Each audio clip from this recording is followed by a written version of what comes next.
Welcome to LC Screen Talk. My name is Larry, and this is my Pride Month series review of Tangerine. But your dad just calls me Katya. To celebrate Pride Month all throughout June, I will be reviewing LGBTQI films that I have not previously reviewed here on the channel. And for the majority of those reviews, I will be joined by special guests to talk about these influential films with me. So today we are talking about Sean Baker's Tangerine, and helping me this week discuss this unique film, I have Critical Flick. So why don't you go ahead and kick us off? Hey Larry, thank you so much for letting me be part of this great series that you're putting on. So let's just jump into my review of the 2015 film Tangerine. So Tangerine is a film that is directed by Sean Baker, who is of the Florida Project fame. It follows a very similar vein of how that film is stylized and shot. The film is about a transgender sex worker who is released from prison, and she finds out that her boyfriend has been cheating on her, and it's kind of a story of her trying to find him, go after him, and almost a story of friendship and camaraderie and community that develops along the way. Katana Kiki Rodriguez, who plays the main character in the film, gives a really solid performance. And I was glad when I looked up, I was like, man, she had to be nominated for something. She had to get some awards for this. And I was glad to see that she was actually the first openly transgender woman who had an Oscar campaign for her from her producers. So I thought that was pretty incredible. Her performance is so raw and so vulnerable that it's really compelling. At times I'm watching it, it feels so personal. And it's also led not just from her performance, but because the way the movie was filmed. It was filmed on 3 iPhone 5Ss, which I found just crazy that they filmed this whole movie on iPhones. I mean, it's a lower iPhone that I'm filming this video on, and they did the initial editing in Final Cut Pro, which I use. So the ability of this director and the people involved in this film were able to create this on such a low budget and still create such a compelling and personal piece was really impressive. Now, the movie itself takes place in Los Angeles, and it gives a very gritty and realistic look at the city, and I like that. I thought it was a little refreshing to see the kind of manic streets of Los Angeles, not the Hollywood glitz and glamour, but everyone else who lives in this city and all the communities that exist in it. And I thought the fact that they created the idea of community with her and her friends, and it just really builds on that. You see the relationships between her and the people in her life and how they grow and how they support each other. And I thought that was some of the best messages. The film ends with a very supportive moment, and I like that. I like that at the end of the day, she learns kind of what's important and learns to develop as a person. The only thing I think that people may find major issue with this film is that it does have a lack of polish. Like I said, it's filmed on an iPhone and edited in pretty primitive software, and it's shot on a budget of like $100,000. And I was reading more about it, and they used a lot of that money for extras and for actors because they saved a lot of money in production. But it shows some of the great performances are from the small, nuanced characters, and it feels so personal being on a phone that's moving. It's very manic, and they're following everyone around, a lot of fast dialogue. You feel totally immersed in it at times, and I like that aspect of it. It reminded me of something like Good Time, a movie that really utilizes the idea of getting in there in the action with these characters. It's constantly moving, and it helps build some of the more subtle moments. There's some lighthearted, subtle things to be found in this movie, and those hit even harder because of the manic nature of the characters and everything happening. When we're able to get into some of the quiet moments with the main character, you get to relate to them more. She's not just this manic person that's constantly running around and chasing things. You see her on all her levels, and I like that. So at the end of the day, I did really enjoy this movie. It's something I probably wouldn't have checked out if Larry wouldn't have suggested me to look into it, and I'm glad I did. I really did enjoy the Florida Project. I think I do like this on a similar level, if not maybe a little bit more. It's so personal in the way that it's filmed, and the dialogue and everything, it feels so natural. It feels like a home movie more than a big budget film. So again, Larry, thank you so much for having me on this series, and have an excellent Pride Month. Thank you so much for joining me and discussing Tangerine. I really appreciate you taking the time out of your busy schedule to come and discuss this film with me. Everyone, if you are not already, make sure that you head on over to Critical Flick and give them some love. They produce really great content, some wonderful, very insightful movie reviews, and you get two different perspectives, both the male and female perspective, on most every film, as well as some TV series and television work that allows for a really balanced, unique perspective that I personally love, and I think all of you will really enjoy as well. So the link to their social media is going to be in the description down below, including that link to the YouTube page, and I implore you all to head on over and subscribe. So Tangerine is a 2015 independent film directed by Sean Baker, who would go on to direct the heavily acclaimed The Florida Project. However, I'm going to be honest, I prefer this to The Florida Project. I know, what?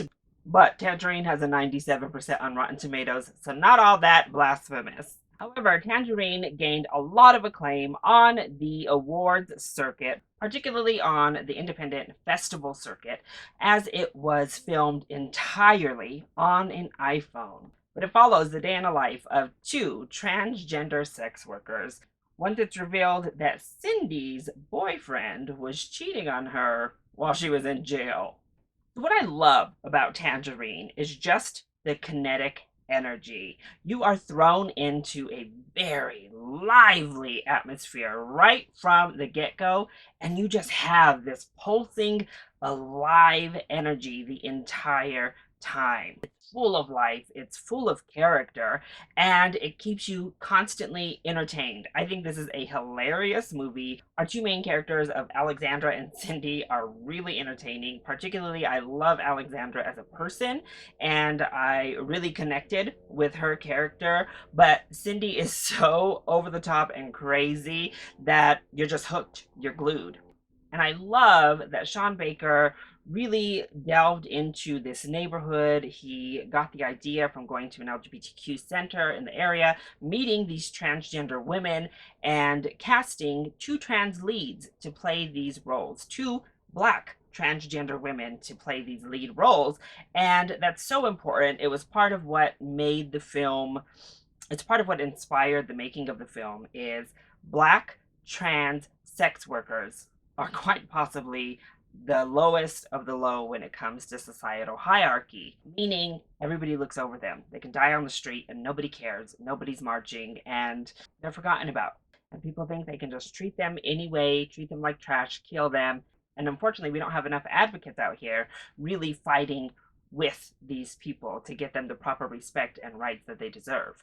But it's really great to get a movie about trans people in which the process is not really the focus, where we're not having to go through this gender reconstruction. Instead, we're just getting to experience the life of these trans women, and they're comfortable in who they are. They are confident. They're just living their life. In turn, I'm so happy to get a film about trans characters that cast legitimate trans actresses.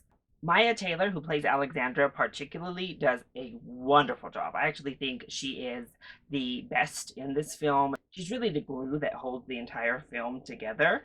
But her and Katana Kiki Rodriguez, who plays Cindy's relationship and their camaraderie, their connection, and how they play off of each other is so wonderful that it makes all of the emotional beats hit home, and you really feel the love between these characters.